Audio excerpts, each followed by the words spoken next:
We'll just pray once more.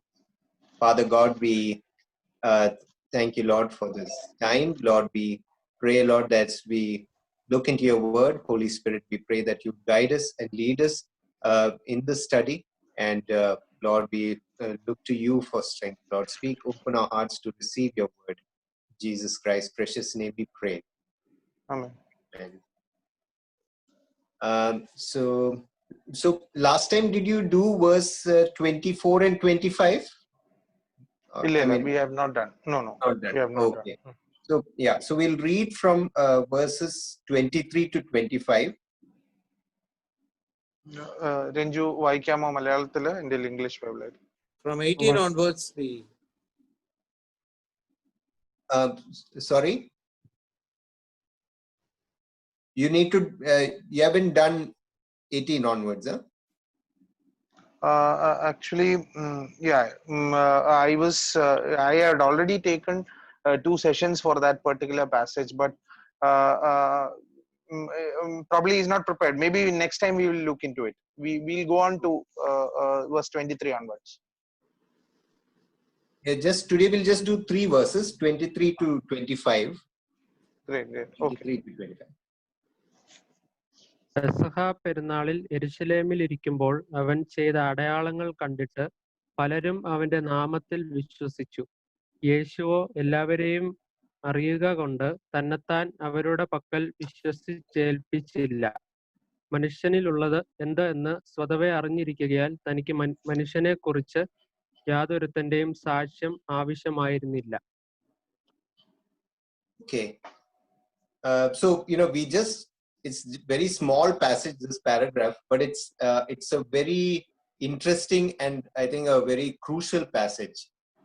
ഇത് വളരെ ചെറിയൊരു പാസേജ് ബൈബിൾ പോർഷൻ ആണെങ്കിലും വളരെ പ്രാധാന്യം അർഹിക്കുന്ന ഒരു പാസേജ് ആണ് എന്നാണ് നമുക്ക് മനസ്സിലാവുന്നത്. Here we see in verse 23, many believed on his name, observing the signs that he did. But then we see a negative response from Jesus where he says that Jesus on his part was not entrusting himself to them. 23-ാമത്തെ വാക്യത്തിൽ അവൻ ചെയ്ത മഹാത്ഭുതങ്ങളെ കണ്ടിട്ട് അനേകർ അവനിൽ വിശ്വസിച്ചു എന്ന് വായിക്കുന്നു. പക്ഷെ 24-ാമത്തെ വാക്യത്തിൽ ഒരു നെഗറ്റീവ് സ്റ്റേറ്റ്മെന്റ് ആണ് നമ്മൾ കാണുന്നത്. കർത്താവ് അവരിലാരിലും വിശ്വസിച്ചില്ല, അവരിൽ ആശ്രയം വെച്ചില്ല, അല്ലെങ്കിൽ അവരിൽ വിശ്വസിച്ചില്ല എന്നുള്ള ഒരു കാര്യം. The reasons after that he says is that he knew all men, and he goes on to say that he knew what was in man. മനുഷ്യന്റെ ഹൃദയത്തിൽ എന്താണ്, ഉള്ളിൽ എന്താണ് എന്നും മനുഷ്യൻ എന്താണ് എന്നും അവന് അറിയാമായിരുന്നത് കൊണ്ടാണ് എന്നാണ് അതിന് കാരണം പറയുന്നത്. So why it strikes us or gets our attention is because here we have people saying, I believe in Jesus. They believed in Jesus, but the response is not what we would have thought that Jesus would have what we would have expected from Jesus. ഇവിടെ മനുഷ്യൻ ഞാൻ യേശുവിൽ വിശ്വസിക്കുന്നു, കർത്താവിൽ വിശ്വസിക്കുന്നു എന്നുള്ള ഒരു ആഗ്രഹിക്കത്തക്ക ഒരു റെസ്പോൺസ്, ഒരു കാര്യം പറയുമ്പോൾ കർത്താവിൽ നിന്ന് അതിന് കറക്റ്റ് ഓപ്പോസിറ്റ് ആയിട്ടുള്ള ഒരു കാര്യമാണ് നമ്മൾ അവിടെ കാണുന്നത്. For example, when we see a crusade, we see so many coming to the faith, we get excited. We say that so many people believed in Jesus. നമ്മളൊരു വലിയ മീറ്റിംഗിൽ അനേകർ രക്ഷയുടെ അനുഭവത്തിലേക്ക് വരുമ്പോൾ നമ്മൾക്ക് ഭയങ്കര സന്തോഷം, നമുക്ക് ഓരോരുത്തർക്കും ഭയങ്കര സന്തോഷം തോന്നുകയും എല്ലാവരും കർത്താവിലേക്ക് വന്നു എന്ന് വിശ്വസിച്ചു എന്ന് നമ്മൾ പറയുകയും ചെയ്യും. Someone from another faith say I believe in Jesus, we get very excited.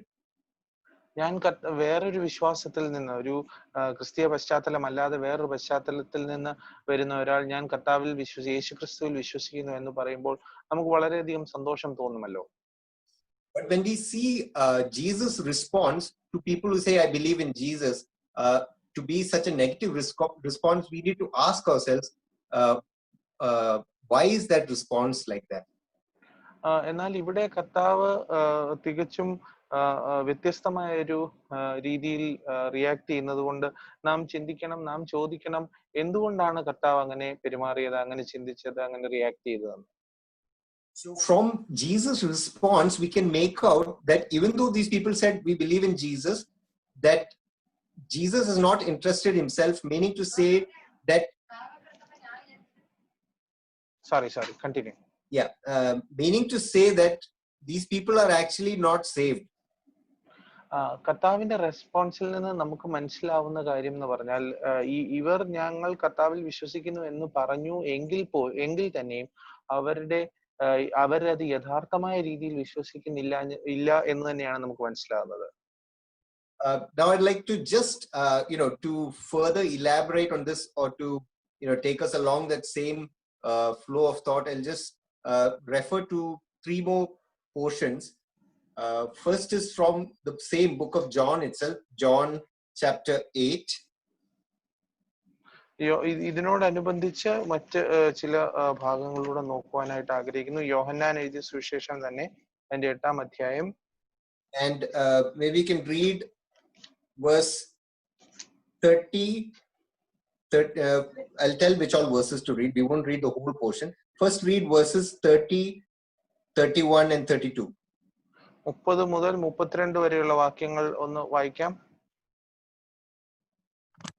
അവൻ ഇങ്ങനെ സംസാരിച്ചുകൊണ്ടിരിക്കുമ്പോൾ പലരും അവനിൽ വിശ്വസിച്ചു. തന്നിൽ വിശ്വസിച്ച യഹൂദന്മാരോട് യേശു, എന്റെ വചനത്തിൽ നിലനിൽക്കുന്നു എങ്കിൽ നിങ്ങൾ വാസ്തവമായി എന്നെ ശിഷ്യന്മാരായി സത്യം അറിയുകയും സത്യം നിങ്ങളെ സ്വതന്ത്രരാക്കുകയും ചെയ്യുമെന്ന് പറഞ്ഞു. Okay, so notice that verse 30 and 31 both says he spoke these things, many came to believe in him. 30-ാമത്തെ 31-ാമത്തെ വാക്യത്തിൽ നമുക്ക് വായിക്കുമ്പോൾ മനസ്സിലാക്കുന്നത്, താൻ ഈ കാര്യങ്ങളൊക്കെ പറഞ്ഞപ്പോൾ അനേകർ കർത്താവിന്റെ വിശ്വാസത്തിലേക്ക് വന്നു എന്നാണ് ആദ്യം നമ്മൾ വായിക്കുന്നത്. And so from verse 31, the starting of the paragraph says Jesus was saying to those Jews who believed in him. That means the rest of the conversation is between Jesus and the Jews who believed in him. ഇവിടെ 31-ാമത്തെ വാക്യത്തിൽ നമുക്ക് വായിക്കുമ്പോൾ മനസ്സിലാവുന്നത്, കർത്താവ് തന്നിൽ വിശ്വസിച്ച ആൾക്കാരോടാണ് ഈ സംസാരിക്കുന്നത് എന്നാണ്. അപ്പം വിശ്വസിക്കുന്ന ആൾക്കാരോട് മാത്രമായിട്ട് സംസാരിക്കുന്ന ഒരു ഭാഗമാണ് ഇവിടെ നമുക്ക് കാണുവാൻ സാധിക്കുന്നത്. To them he's saying, you will know the truth will set you free. അവരോടാണ് കർത്താവ് പറയുന്നത്, നിങ്ങൾ സത്യം അറിയുകയും സത്യം നിങ്ങളെ സ്വതന്ത്രരാക്കുകയും ചെയ്യും എന്നത്. And to them he's saying in verse 44, you are of your father the devil.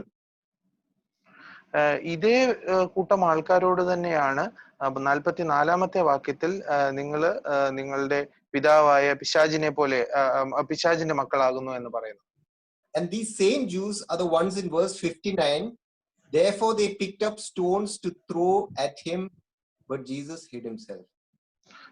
ഇതേ കൂട്ടം ആൾക്കാരോട് തന്നെയാണ് 59-ാമത്തെ വാക്യത്തിൽ അവർ കല്ലെടുത്ത് അവനെ എറിയുവാനായിട്ട് ശ്രമിക്കുന്നു എന്നും ഈ യേശു അവരിൽ നിന്നെല്ലാം രക്ഷപ്പെട്ടു പോവുകയും ചെയ്യുന്നു എന്ന് പറയുന്നു. You need to ask yourselves, these are the Jews who believed in Jesus, and the last part of the scene they're taking stones to stone Jesus. നമുക്ക് ചിന്തിക്കാം, ഇതേ കൂട്ടം യഹൂദന്മാരെ വിശ്വസിച്ചു എന്ന് ഒരു സൈഡിൽ പറയുകയും കുറച്ച് വാക്യങ്ങൾക്ക് ശേഷം അതേ കൂട്ടം ആൾക്കാർ തന്നെ കല്ലെടുത്ത് കർത്താവിനെ എറിയുവാനായിട്ട് ശ്രമിക്കുകയും ചെയ്യുന്നതായിട്ട് നമ്മൾ കാണും. Again a portion from Acts chapter 8.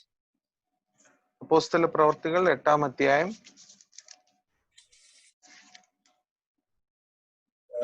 This is the portion where Philip comes to Samaria and many believe, and Simon the magician also believes. Philipose ശമരിയയിൽ വന്ന് സുവിശേഷം പറയുകയും അനേകര് വിശ്വസിക്കുകയും അതോടൊപ്പം തന്നെ ശിമോൻ എന്ന വ്യക്തിയും രക്ഷയുടെ അനുഭവത്തിലേക്ക് വരുന്നതായിട്ട് നമ്മൾ കാണുന്നു. Acts 8 verse 13. അപ്പോസ്തല പ്രവർത്തികൾ 8-ാം അധ്യായം അതിന്റെ 13 മുതലുള്ള വാക്യങ്ങൾ വായിക്കാമോ? Yeah, we'll read verse 13 first. 13-ാമത്തെ വാക്യം ഒന്ന് വായിക്കാം. ശീമോൻ താനും വിശ്വസിച്ചു. സ്നാനമേറ്റ് ഫിലിപ്പോസിനോട് ചേർന്ന് നിന്ന് വലിയ വീര്യപ്രവൃത്തികളും അടയാളങ്ങളും നടക്കുന്നത് കണ്ട് ഭ്രമിച്ചു. Okay. Now read verse 20 to 23.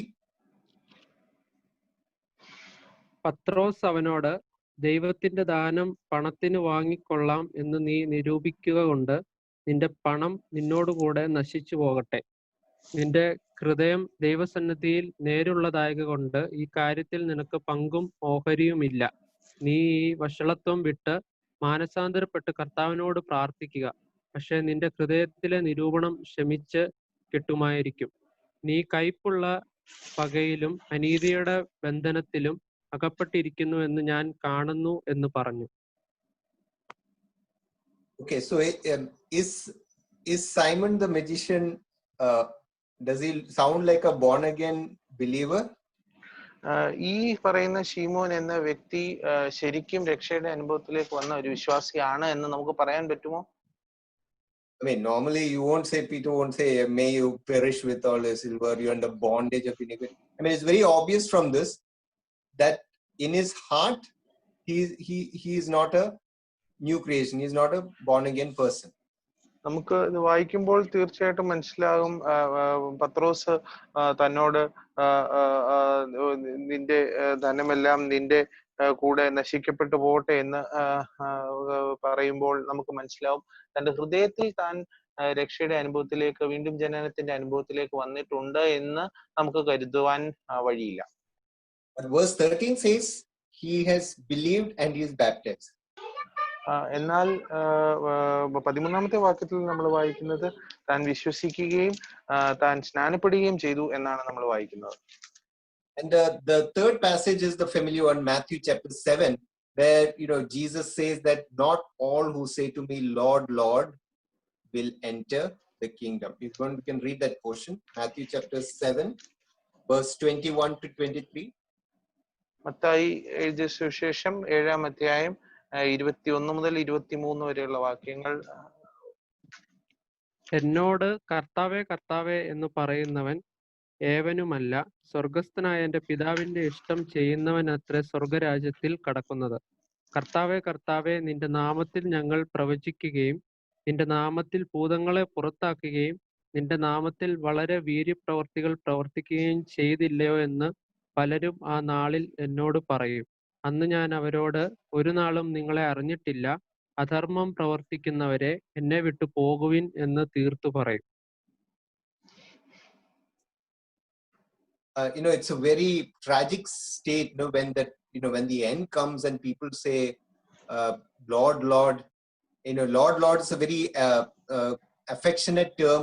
When you say, repeat the word twice, someone calling, Lord, Lord, it's like you're claiming intimacy with that person. വളരെ നിരാശ നിറഞ്ഞ ഒരു സന്ദർഭമാണിത്. കർത്താവേ കർത്താവേ എന്ന് വളരെ സ്നേഹത്തോടും വളരെ ആത്മബന്ധമുള്ള രീതിയിൽ കർത്താവിനെ വിളിക്കുന്ന ഒരു സാഹചര്യം. എവിടെയൊക്കെയാണോ 2 പ്രാവശ്യം പേരെടുത്ത് വിളിക്കുന്നത് അവിടെ വളരെയധികം ആത്മീയ ബന്ധമുള്ള ഒരു സാഹചര്യമാണ്.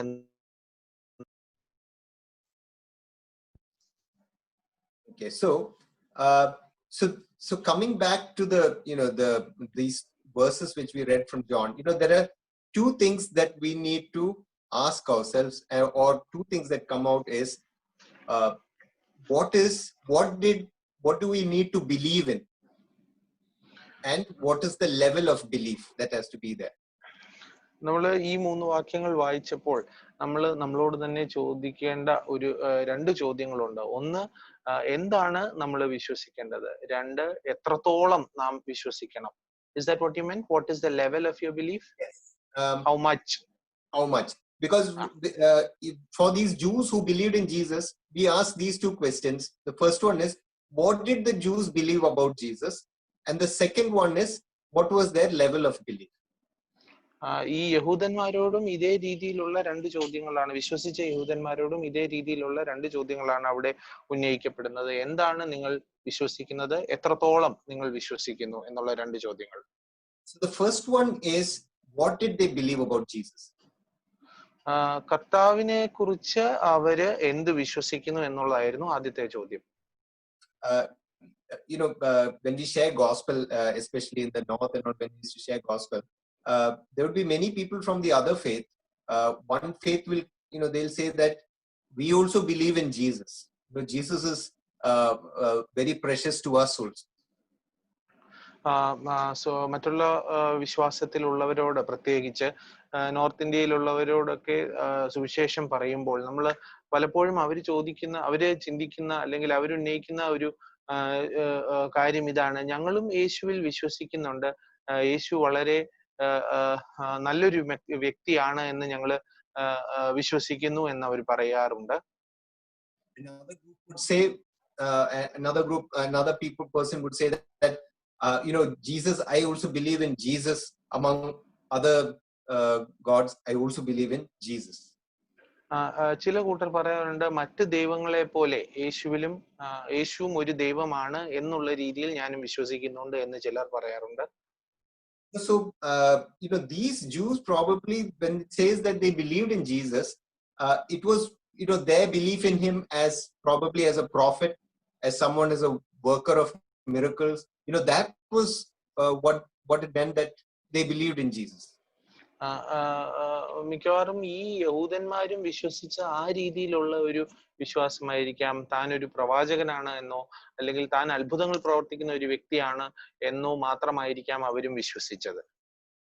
But when we believe Jesus, to believe on Jesus is to believe all the claims that the word of God says about Jesus. യഥാർത്ഥത്തിൽ അവനിൽ വിശ്വസിക്കുന്നു എന്ന് പറയുമ്പോൾ അവൻ ആരാണ് എന്ന് താൻ പറഞ്ഞ എല്ലാ കാര്യങ്ങളിലും വിശ്വസിക്കുക എന്നുള്ളതാണ് അവിടെ ഉദ്ദേശിക്കപ്പെടുന്നത്. For example, we believe, like the creed in which we read in Corinthians, 1 Corinthians 15, that Jesus died, the Christ, he died and he rose again. That he is the Christ. First thing is he is the Christ. 1 കൊരിന്ത്യരിൽ നമ്മൾ വായിക്കുന്ന പോലെ താൻ ക്രിസ്തു ആണ് എന്നും താൻ മരിച്ചു എന്നും അടക്കപ്പെട്ടു എന്നും വീണ്ടും ഉയർത്തെഴുന്നേറ്റു എന്നുള്ള കാര്യം വിശ്വസിക്കുക എന്നുള്ളതാണ് അവിടെ ഉദ്ദേശിക്കപ്പെടുന്നത്. So we believe Jesus is the Son of God, the anointed Messiah. We believe that he died on the cross for our sins. He rose again on the third day, and now he's on the right hand of the Father interceding for us. അപ്പോൾ താൻ വിശ്വസിക്കേണ്ടത് തന്നെ കുറിച്ച് തന്നെ പറഞ്ഞ ഈ കാര്യങ്ങളാണ്. അതായത് താൻ ദൈവപുത്രനാണ് എന്നും താൻ ലോകത്തിന്റെ പാപത്തിന് വേണ്ടിയിട്ട് മരിക്കുവാൻ വന്നതാണെന്നും താൻ മരിച്ചു എന്നും താൻ ഇപ്പോൾ ജീവിക്കുന്നു എന്നുള്ളത് വിശ്വസിക്കുവാനായിട്ടാണ് ഉദ്ദേശിക്കപ്പെടുന്നത്. And that Jesus is the way, the truth and the life, that there is no other way to enter the kingdom of God, to be with God. കർത്താവാണ് വഴിയും സത്യവും ജീവനും എന്ന് പറയുമ്പോൾ താനല്ലാതെ വേറൊരു വഴിയും ഇല്ല എന്നുള്ള കാര്യവും നമ്മൾ വിശ്വസിക്കുന്നുണ്ടോ എന്നുള്ളതാണ് നമ്മൾ ചിന്തിക്കേണ്ടത്. In John chapter 8, യോഹന്നാൻ എഴുതിയ സുവിശേഷം അതിന്റെ 8-ാമത്തെ അധ്യായത്തില് verse 24, 24 മുതലുള്ള വാക്യങ്ങളിൽ, just 24 you can read. 24-ാമത്തെ വാക്യം രഞ്ജു ഒന്ന് വായിക്കാവോ? ആകയാൽ നിങ്ങളുടെ പാപങ്ങളെ നിങ്ങൾ മരിക്കും എന്ന് ഞാൻ നിങ്ങളോട് പറഞ്ഞു. ഞാൻ അങ്ങനെയുള്ളവൻ എന്ന് വിശ്വസിക്കാതിരുന്നാൽ നിങ്ങളുടെ പാപങ്ങളെ മരിക്കും എന്ന് പറഞ്ഞു. Okay, so it says that unless you believe that I am he, you will die in your sins. അവിടെ പറയുന്നത് ഞാനാണെന്ന് നിങ്ങൾ വിശ്വസിക്കുന്നില്ല എങ്കിൽ നിങ്ങൾ നിങ്ങളുടെ പാപങ്ങളിൽ മരിക്കും എന്നാണ് പറഞ്ഞിരിക്കുന്നത്. One of the advantages of using NASB or NKJV, it shows you the added words. NKJV അല്ലെങ്കിൽ NASB വേർഷൻസ് വായിക്കുമ്പോൾ അതിന്റെ ഗുണം എന്താന്ന് വെച്ചാൽ അതിന്റെ കൂടെയുള്ള അതിനോട് കൂടെ പറഞ്ഞിരിക്കുന്ന വാക്കുകളൂടെ അവിടെ കാണുവാനായിട്ട് നമുക്ക് സാധിക്കും. So it says, unless you believe that I am he is in italics. ഇവിടെ NASB പറയുന്ന, that is NASB, right? Yes. NASB ഇതിൽ പറയുന്ന ഈ രണ്ട് വേർഷൻസിൽ പറയുന്നത് അനുസരിച്ച് ഐ ആം ഹി എന്നുള്ള ആ വാക്ക് ഇറ്റാലിക്സിലാണ് കൊടുത്തിരിക്കുന്നത്. So the original is, unless you believe that I am. അപ്പം ശരിക്കുള്ള അതിന്റെ പരിഭാഷ അനുസരിച്ച് ഐ ആം, ഞാൻ ആകുന്നവനിൽ വിശ്വസിക്കുക എന്നുള്ള ഒരു കാര്യമാണ് അവിടെ പറയുന്നത്. That is Moses speaking to God in the burning bush, and Moses asks, who are you, and says, I am. That is what Jesus is saying. മോശ കത്തുന്ന മുൾപടർപ്പിന് മുൻപിൽ നിന്നപ്പോൾ ആരാകുന്നു എന്ന് ചോദിച്ചപ്പോൾ ഞാനാകുന്നവൻ എന്ന് യഹോവയായ ദൈവം പറഞ്ഞ അതേ കാര്യം തന്നെയാണ് ഇവിടെ കർത്താവായ യേശുക്രിസ്തു പറയുന്നത് എന്നാണ് മനസ്സിലാക്കുന്നത്. And verse 58, that is the very reason why these Jews who are supposed to say we believe, they pick up and take stones, is because Jesus says, truly, truly, I say to you, before Abraham was born, I am. അതേ കാരണം കൊണ്ടാണ് 59ാമത്തെ വാക്യത്തിൽ യഹൂദന്മാര് കല്ലെടുത്തവനെ എറിയുവാനായിട്ട് തുനിയുന്നത്. 58ാമത്തെ വാക്യത്തിൽ പറയുന്നത്, സത്യം സത്യമായിട്ട് ഞാൻ നിങ്ങളോട് പറയുന്നു, അബ്രഹാമിന് മുൻപേ ഞാനാകുന്നവനായിരുന്നു എന്നുള്ള രീതിയിലുള്ള കർത്താവിന്റെ തന്നെ കുറിച്ചുള്ള വിവരണം. You see, they have some belief in Jesus maybe as a prophet, but Jesus' claim as Christ, as God, that they did not believe in.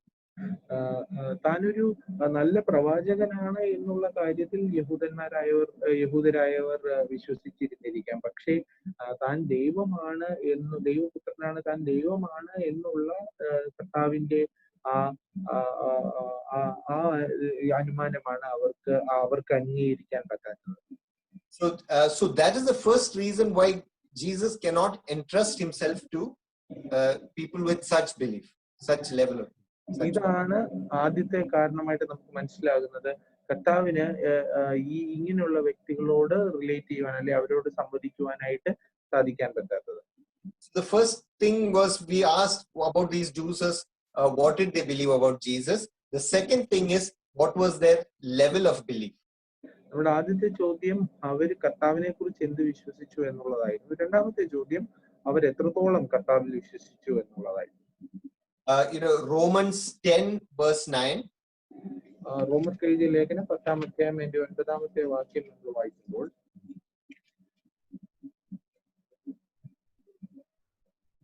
Bench വായിക്കുമ്പോൾ, യേശുവിനെ കർത്താവ് എന്ന് വായ്കൊണ്ട് ഏറ്റുപറയുകയും ദൈവം അവനെ മരിച്ചവരിൽ നിന്ന് ഉയർത്തെഴുന്നേൽപ്പിച്ചു എന്ന് ഹൃദയം കൊണ്ട് വിശ്വസിക്കുകയും ചെയ്താൽ നിരീക്ഷിക്കപ്പെടും. If you believe in your heart, belief from the heart is very crucial. That you believe is taking place in your heart. അതിൽ പറയുന്നത് പോലെ ഹൃദയം കൊണ്ട് നിങ്ങൾ വിശ്വസിക്കുകയും ചെയ്യണം. അതാണ് അതിനകത്ത് ഏറ്റവും പ്രാധാന്യം അർഹിക്കുന്ന point. And to believe from the heart means to have your heart surrendered to God. ഹൃദയത്തിൽ വിശ്വസിക്കുക എന്നതുകൊണ്ട് ഉദ്ദേശിക്കുന്നത് നമ്മുടെ ഹൃദയം കർത്താവിലേക്ക് സമർപ്പിക്കപ്പെട്ട ഒരു സാഹചര്യത്തിലേക്ക് വരിക എന്നുള്ളതാണ്. Without surrendering and opening your heart to God, there is no believing from the heart. കർത്താവിലേക്ക് നമ്മുടെ ഹൃദയം സമർപ്പിക്കാതെ അല്ലെങ്കിൽ കർത്താവിലേക്ക് നമ്മുടെ ഹൃദയം തുറന്ന് കാട്ടാതെ നമുക്ക് കർത്താവിൽ ഹൃദയം കൊണ്ട് വിശ്വസിക്കുവാനായിട്ട് സാധിക്കുകയില്ല. For these Jews, it was the thing was that Jesus was like some added blessing to them, in the sense that Jesus is doing these miracles, Jesus is providing so much bread for free. It is good for them. It is good to add on Jesus to whatever they are doing. യഹൂദന്മാർ കണ്ടിടത്തോളം കർത്താവിന്റെ വരവ്, യേശുക്രിസ്തുവിന്റെ വരവ് അവർക്ക് വളരെ അനുഗ്രഹമായിട്ട് തീർന്നിരിക്കുകയാണ്. അത്ഭുതങ്ങൾ നടക്കുന്നു, അനേകരെ സൗഖ്യമാക്കുന്നു, അനേകം പ്രശ്നങ്ങളെല്ലാം ഉണ്ടാവുന്നു. പക്ഷേ അവർക്ക് അങ്ങനെ ഒരു അവർക്കുള്ളതിനോട് കൂടെ ചേർന്ന് പോകുന്ന ഒരു കാര്യമായിട്ട് മാത്രമേ അവർക്ക് കർത്താവിനെ കാണുവാൻ സാധിച്ചു. They wanted to believe in Jesus as a healer, as someone who can provide bread, so that they would benefit as they went along their own way. കർത്താവ് ഒരു സൗഖ്യദായകനായും കർത്താവ് എല്ലാം നൽകുന്നവനായും മാത്രം അവർക്ക് കാണുകയും തങ്ങളുടേതായ വഴികളിൽ തുടർന്ന് നടക്കുകയും ചെയ്യുവാനായിരുന്നു അവർക്ക് താല്പര്യം. But they were not willing to surrender their heart to Jesus. എന്നാൽ തങ്ങളുടെ ഹൃദയങ്ങളെ കർത്താവിലേക്ക് സമർപ്പിച്ചുകൊണ്ട് ജീവിക്കുവാൻ അവർ തയ്യാറല്ലായിരുന്നു. So that's why when Jesus told them in John, when they believed in John chapter 8, Jesus told them, "You'll know the truth will set you free. Anyone who keeps on doing sin is under the bondage of sin." Jesus is trying to get them to repent and give their hearts to him. അതുകൊണ്ടാണ് യോഹന്നാന്റെ സുവിശേഷം 8 നമ്മൾ വായിക്കുമ്പോൾ നമ്മൾ കാണുന്നത്, സത്യം നിങ്ങളെ യഥാർത്ഥമായിട്ട് സ്വതന്ത്രരാക്കുമെന്നും തുടർന്നും നിങ്ങൾ പാപം ചെയ്തുകൊണ്ടിരിക്കുകയാണ് എങ്കിൽ നിങ്ങൾ പാപത്തിന്റെ അടിമകളാണ് എന്നും അതുകൊണ്ട് അനുതാപ ഹൃദയത്തോടെ ദൈവസന്നിധിയിലേക്ക് വരേണ്ടതിന്റെ ആവശ്യകതയും എല്ലാം അവിടെ പറയുന്നത് അതുകൊണ്ടാണ് നമ്മളെ തന്നെ നമ്മുടെ ഹൃദയങ്ങളെ മുഴുവനായി കർത്താവിലേക്ക് സമർപ്പിക്കുന്നതിന്റെ ആവശ്യകതയെ സൂചിപ്പിക്കുവാനായിട്ട്. So there is this extremely important and crucial step before you believe in Jesus. I mean, some goes simultaneously with it. Believing Jesus, as Lord, is to realize the state of your heart and the need for repentance. കർത്താവിൽ വിശ്വസിക്കുന്നതിനോടൊപ്പം തന്നെ പ്രാധാന്യം അർഹിക്കുന്ന ഒരു കാര്യമാണ് നമ്മളുടെ ഹൃദയത്തിന്റെ പാപ സ്വഭാവത്തിന്റെ ആ ആധിക്യവും നമുക്ക് എത്രത്തോളം അനുതാപ ഹൃദയത്തോടെ ദൈവസന്നിധിയിലേക്ക് വരണം എന്നുള്ളതിന്റെ ആവശ്യകത. Because as long as a person justifies the way that he's living and feels that there's nothing wrong with the way he's living, he does not need a savior.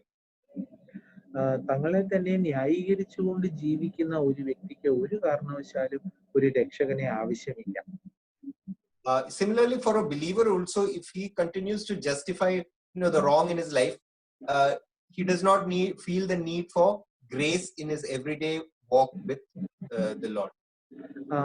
അതുപോലെ തന്നെ ഒരു വിശ്വാസിയായിട്ടുള്ള ഒരു വ്യക്തിക്കും തന്റെ പ്രവർത്തികളെ ന്യായീകരിക്കുവാനായിട്ടുള്ള ഒരു സാഹചര്യം ഉണ്ടായെങ്കിൽ തനിക്ക് കൃപയുടെ ആവശ്യം ഒരിക്കലും തോന്നുകയില്ല എന്നുള്ളത് ഇതോടൊപ്പം തന്നെ ചിന്തിക്കാവുന്നതാണ്. 2 Corinthians 7 verse 10. 2 കൊരിന്ത്യർ 7 അല്ലേ സംശയം? Yes. 2 Corinthians 7 verse 10. 2 കൊരിന്ത്യർക്ക് എഴുതിയ 2-ാം ലേഖനം 7-ാം അധ്യായം അതിന്റെ 10-ാമത്തെ വാക്യം. ദൈവഹിതപ്രകാരമുള്ള ദുഃഖം അനുതാപം വരാത്ത മാനസാന്തരത്തെ രക്ഷയ്ക്കായി ഉളവാക്കുന്നു. ലോകത്തിന്റെ ദുഃഖമോ മരണത്തെ ഉളവാക്കുന്നു. Okay, so you see that godly sorrow, that sorrow which comes from that my life, my heart is not right, that what do you say, that repulsion to your sinful life. Godly sorrow, it produces repentance and without regret, and that repentance then leads to true salvation. ഇവിടെ പറയുന്ന അനുസരിച്ച് 10-ാമത്തെ വാക്യത്തിൽ നമ്മൾ വായിക്കുന്നത് അനുസരിച്ച് ദൈവഹിതപ്രകാരമുള്ള ദുഃഖം എന്ന് പറയുന്നത് എന്റെ ഹൃദയത്തിന് എത്രത്തോളം അത് കർത്താവിൽ നിന്ന് അകന്നിരിക്കുകയാണ് എന്ന് മനസ്സിലാക്കി ആ ദൈവഹിത പ്രകാരമുള്ള ദുഃഖം ഉണ്ട് എങ്കിൽ അത് നമ്മളെ അനുതാപത്തിലേക്കും ആ അനുതാപം നമ്മളെ രക്ഷയിലേക്കും നയിക്കും എന്നാണ് പറയുന്നത്. That's why John the Baptist had to come to make the way straight. His function was just one thing: get people to repent of the way they are living at that point of time. ഇതേ കാരണം ആണ് യോഹന്നാൻ സ്നാപകന്റെ ജീവിതത്തെക്കുറിച്ചുള്ള ഉദ്ദേശവും നമ്മൾ കാണുന്നത്. തന്റെ ദൈവഹിതം, തന്റെ ജീവിതത്തെക്കുറിച്ചുള്ള ദൈവഹിതം എന്ന് പറയുന്നത് മനുഷ്യർ, അക്കാലത്തുള്ള മനുഷ്യർ എപ്രകാരമാണോ ജീവിച്ചിരുന്നത് അതിൽ നിന്ന് മാറി, അതിൽ നിന്ന് തിരിഞ്ഞ് അനുതാപ ഹൃദയത്തോടെ ദൈവത്തിലേക്ക് വരുവാനായിട്ടൊരു മുഖാന്തരമാവുക എന്നുള്ളതായിരുന്നു യോഹന്നാൻ സ്നാപകനെ കുറിച്ചുണ്ടായിരുന്ന ഉദ്ദേശം.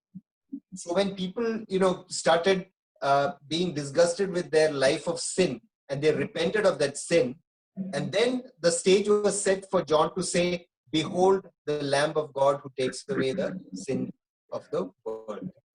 യോഹന്നാൻ സ്നാപകൻ അക്കാലത്തുള്ള മനുഷ്യരെ കുറിച്ച്, അവരുടെ പാപമംഗലമായ ജീവിതത്തെ കുറിച്ച് മനസ്സിലാക്കുമ്പോൾ അവർ ആ പാപ സ്വഭാവത്തിന്റെ ആധിക്യം മനസ്സിലാക്കുമ്പോൾ, അവര് തങ്ങളുടെ ഹൃദയത്തിന്റെ പാപത്തിന്റെ കാഠിന്യം മനസ്സിലാക്കുമ്പോൾ, അപ്പോഴാണ് ലോകത്തിന്റെ പാപത്തെ ചുമന്നൊഴിക്കുന്ന ദൈവത്തിന്റെ കുഞ്ഞാടിനെ ഇൻട്രൊഡ്യൂസ് ചെയ്യുവാനായിട്ട്, കൊണ്ടുവരുവാനായിട്ട് യോഹന്നാൻ സ്നാപകന് സാധിക്കുന്നത്. So, a heart which repents, which surrenders itself to Christ, and then accepts the gospel, this is the heart to whom God, to which Jesus entrusts himself. രക്ഷയുടെ ഈ സുവിശേഷം എന്ന് പറയുന്നത് ഈ അനുതാപ ഹൃദയത്തോടെ ദൈവത്തിന്റെ സന്നിധിയിലേക്ക്, കൈകളിലേക്ക് ഹൃദയം സമർപ്പിക്കുന്ന ഒരു വ്യക്തിക്കാണ് രക്ഷയുടെ അനുഭവം പൂർണ്ണമായിട്ട് മനസ്സിലാക്കുവാനായിട്ട് സാധിക്കുന്നത്. So John chapter 15, യോഹന്നാൻ എഴുതിയ സുവിശേഷം 15-ാം അധ്യായം verse 15 and 16. 15-ഉം 16-ഉം വരെയുള്ള വാക്യങ്ങൾ ഒന്ന് വായിക്കാം. യജമാനൻ ചെയ്യുന്നത് ദാസൻ അറിയായ കൊണ്ട് ഞാൻ നിങ്ങളെ ദാസന്മാർ എന്നിനി പറയുന്നില്ല. ഞാൻ എൻ്റെ പിതാവിനോട് കേട്ടതെല്ലാം നിങ്ങളോട് അറിയിച്ചതുകൊണ്ട് നിങ്ങളെ സ്നേഹിതന്മാർ എന്ന് പറഞ്ഞിരിക്കുന്നു. നിങ്ങൾ എന്നെ തിരഞ്ഞെടുത്തു എന്നല്ല, ഞാൻ നിങ്ങളെ തിരഞ്ഞെടുത്തു, നിങ്ങൾ പോയി ഫലം കായ്ക്കേണ്ടതിനും നിങ്ങളുടെ ഫലം നിലനിൽക്കേണ്ടതിനും നിങ്ങളെ ആക്കി വെച്ചും ഇരിക്കുന്നു. നിങ്ങൾ എൻ്റെ നാമത്തിൽ പിതാവിനോട് അപേക്ഷിക്കുന്നതൊക്കെയും അവൻ നിങ്ങൾക്ക് തരുവാനായി തന്നെ. Jesus entrusts himself, he's entrusting the work to the disciples here. കർത്താവ് ഇവിടെ തന്റെ ശിഷ്യന്മാരെ കുറിച്ചുള്ള ആ ഉദ്ദേശത്തിൽ തന്നെ കർത്താവ് അവരിൽ വിശ്വസിക്കുകയും അവരെ ഏൽപ്പിക്കുകയും ചെയ്യുന്നതായിട്ട് കാണുന്നത്. So that is the thing, so John chapter 2 we saw they believed but Jesus did not entrust, but here we're seeing in John chapter 15 Jesus is saying, I call you friends, I'm entrusting the work of God into your hands. നേരത്തെ നമ്മൾ കണ്ട ഭാഗത്തിൽ യഹൂദന്മാരായവർ വിശ്വസിച്ചു, പക്ഷെ അവരിൽ കർത്താവ് തന്റെ വിശ്വാസം കാണിക്കുന്നില്ല. എന്നാൽ ഇവിടെ തന്റെ ശിഷ്യന്മാരെ തന്റെ സുഹൃത്തുക്കളായി കണ്ട്, അടിമകളായിട്ടല്ല, ദാസന്മാരായിട്ടല്ല, സുഹൃത്തുക്കളായി കണ്ട് അവരിൽ വിശ്വസിക്കുകയും വിശ്വാസം അർപ്പിക്കുകയും ചെയ്യുന്നതായിട്ട് നമ്മൾ കാണും. When we repent of our old ways, when we repent of it, when we surrender our hearts completely to Jesus will entrust his work into our hands. He calls us friends so that he can entrust us and we can be fruit bearers for him, for his glory. എപ്പോഴാണോ യഥാർത്ഥ അനുതാപത്തോടു കൂടി നമ്മുടെ ഹൃദയങ്ങളെ കർത്താവിലേക്ക് നമ്മൾക്ക് സമർപ്പിക്കുവാനായിട്ട് പറ്റുന്നത്, അപ്പോഴാണ് കർത്താവ് നമ്മളിൽ വിശ്വാസം അർപ്പിച്ചുകൊണ്ട് നമ്മളെ ഏൽപ്പിച്ചിരിക്കുന്ന കാര്യങ്ങൾ നമുക്ക് തരികയും കർത്താവ് നമ്മളെ സുഹൃത്തുക്കളായിട്ട് കാണുകയും നമ്മളിൽ വിശ്വാസം അർപ്പിക്കുകയും ചെയ്യുന്നത് അപ്പോഴാണ്. So when we understand these two verses, we can see how in the world today that there are many who say that they believe on Jesus, but they have not been entrusted. Jesus has not entrusted himself to them. അതുകൊണ്ടാണ് നാം ഇപ്പോൾ ഈ ലോകത്തിൽ നമ്മൾ കാണുന്ന അതനുസരിച്ച് അനേകർ ഞാൻ കർത്താവിൽ വിശ്വസിക്കുന്നു എന്ന് പറയുന്നുണ്ട് എങ്കിൽ പോലും കർത്താവ് തന്റെ വിശ്വാസം അവരിൽ അർപ്പിക്കാത്തതിന്റെ കാരണം അവർക്ക് തന്റെ ആ ഉദ്ദേശം കാണിച്ചു കൊടുക്കാത്തതിന്റെ കാരണം അതുകൊണ്ടാണ് നാം മനസ്സിലാവുന്നത്. So those are the two questions. What do you believe about Jesus, And the second one, what is the level of belief? ഇതാണ് രണ്ട് ചോദ്യങ്ങൾ ഞാൻ ചോദിക്കുവാനായിട്ട് ആഗ്രഹിച്ചത്. ഒന്ന്, എന്താണ് കർത്താവിനെ കുറിച്ച് നമ്മൾ വിശ്വസിക്കുന്നത്? രണ്ട്, എത്രത്തോളം നമ്മൾ കർത്താവിൽ വിശ്വസിക്കുന്നു. And the important thing about the heart, the heart, Psalms 86 verse 11, I think in NIV it says, give me an undivided heart. ഏറ്റവും പ്രാധാന്യം അർഹിക്കുന്ന കാര്യം നമ്മൾ ഇന്ന് ഡിസ്കസ് ചെയ്തത് ഹൃദയത്തെ കുറിച്ചുള്ളതാണ്. സങ്കീർത്തനം 86:11 വാക്യത്തിൽ അത് വളരെ സ്പഷ്ടമായിട്ട് പറഞ്ഞിട്ടുണ്ട്. ബിഞ്ചു ഒന്ന് വായിക്കാമോ? യഹോവേ, നിന്റെ വഴി എനിക്ക് കാണിച്ചു തരണമേ, എന്നാൽ ഞാൻ നിന്റെ സത്യത്തിൽ നടക്കും. നിന്റെ നാമത്തെ ഭയപ്പെടുവാൻ എന്റെ ഹൃദയത്തെ ഏകാഗ്രമാക്കണമേ. ഹൃദയത്തെ ഏകാഗ്രമാക്കണമേ എന്നുള്ള കാര്യം അവിടെ പറയുന്നതാണ്. A complete, united, wholehearted following of Jesus. കർത്താവിൽ പൂർണ്ണമായിട്ടും ഒരുമിച്ച് പൂർണ്ണമായിട്ടുള്ള രീതിയിൽ കർത്താവിനെ അനുഗമിക്കുന്ന ആ ഒരു അവസ്ഥ. Yeah. Anybody wants to add anything to this?